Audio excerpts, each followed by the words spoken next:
Hey, hey, hey. Hey, okay. Out to the pay, for the grass is always greener. I don't do no labels, I call it how I see it.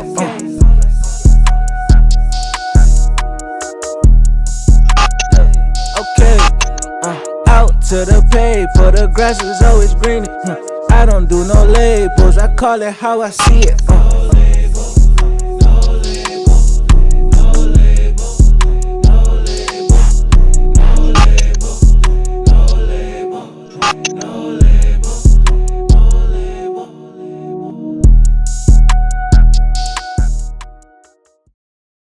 Yo, what's up, everybody? Welcome back to another episode, No Label, the podcast, here live at the Beau Fleuve Festival. Here with my boy Nell. Yes, sir.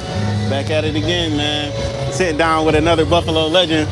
You know what I'm saying? I remember growing up hooping and seeing this man, hearing stories. Yeah. Been at a couple of basketball camps and cooking us up real quick. We sitting down with the legendary ROWE, sir. How you? I'm all right, man. Appreciate the invitation. How you guys? Doing pretty we good. Great, man. Doing pretty good, man. Oh, man. Buffalo has like a rich history of basketball players.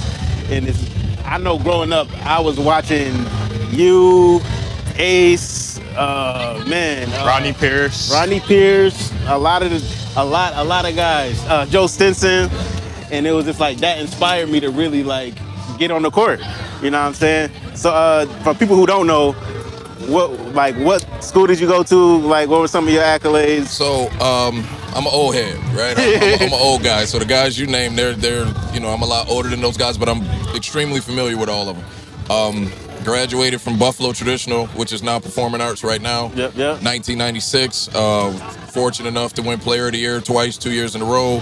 Won a state championship. When I graduated high school, I was, I think, third or fourth all-time leading scorer. Yep. All-time assist leader in the history, of high school basketball in this area. I think I was seventh or eighth nationally in history of high school ball. After that, went to Loyola, Maryland for college. Played Division I there, which was in the MAC conference at the time with Canisius and Niagara, and then went over and had a 15-year career overseas. And then from there, took a year off to rest my body, and then became a coach at Bishop Timon now. Nice. And I remember you were like one of the first players where I knew that like there was other pro basketball outside of the NBA. Because rapper would like talk about like Jason Rhodes playing overseas, professional career where you would come back. I'm like, oh, like you could do other things other than like just go to NBA. There's other avenues. Absolutely. Right. So for me, I kind of had a cheat code.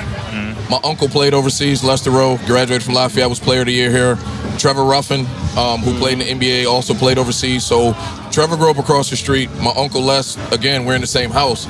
So those guys gave me those other avenues, kind of gave me the gems to, if I did make it to the NBA, that there are other avenues to be a professional ball player still. Facts. Who are some of those ball players from here and professionally that inspired you to, get to your craft? Curtis Aiken, Richie Campbell, Trevor Ruffin, Marcus Ice Cream Whitfield, Nigel Bostic. Like the list go again. I'm an old head, so they need to know. You know what I mean? Know. Like Ray Hall. Yeah. And it's funny because we're here at Beau Fleuve, and shout out to Lindsay. About 10, 12 years ago, I contacted Lindsay about doing a basketball league, which used to be the Queen City, that he and I had together. Nice. That was me and Lindsay doing that together, and it was inspired by the Randy Smith League, which is how I grew up. Because I wanted to give these guys an opportunity, the younger generation an opportunity to play and actually, again, to use the word again, inspired by other professional athletes or other Division I athletes that were on the floor. Absolutely, y'all definitely achieved that, man. Because I want to say we were at Buff State Camp, and then, I was doing my thing that year, and then ROWE came and he was like, "Anybody come here, play one-on-one against me?" And he's like, first bucket, he's cooking everybody. I get on the court. I think I might have been like maybe the only person who got 1 point. I got 1 point going up to three. I scored once and it was over after that. He was like, okay, nah. I think I still had the pictures from that day on my phone too. That was dope. That was super dope. Appreciate it, man. So right now you're coaching at Timon. Yes. How long have you been a coach there? I'm going into my 7th season at Timon. Nice. It's gone by super fast. But I'm fortunate. We've been fortunate enough to win 2 championships, been to 4 straight championships. Nice. And it's just a blessing. I get to do what I love. You know what I'm saying? I get to, You know, it's not about the money. It's going back to the word, just inspiring the youth and giving people an opportunity that they don't think that they had. So, you know, like you mentioned your little cousin, he and I have had a lot of conversations about where it is that he wants to go and what he's, striving to be, even if it's outside of basketball. So I think, just being a coach, being a mentor is just, it's perfect for me, man. Yeah, being a positive male role model that somebody else that they could go to. Yeah, because a lot of these students, doesn't matter the color, black, white, inner city, suburb, they don't have those mentors that are actually in their lives and just kind of putting the battery in their back to strive for whatever it is that they want to, what they want to do. So here I am. Absolutely. And you were able to create a business around that, Euro? Yeah. So part of my other businesses, I do Euro training, which is individual basketball skills training. I'm a DJ, or go by the name Euro. Come on. Yeah, right. You know what I mean? So it just kind of branched off to many different things, and again, I'm fortunate enough to be able to do those things. That's a blessing, man. That's a blessing. So what's some things that you've noticed in Buffalo hooping that our generation now is like, what's missing, or what great things that we have? So right it's now? a combination. I just had this conversation a couple weeks ago. I think it's so many different levels. I think in certain areas, the people that are influencing aren't qualified to actually do it.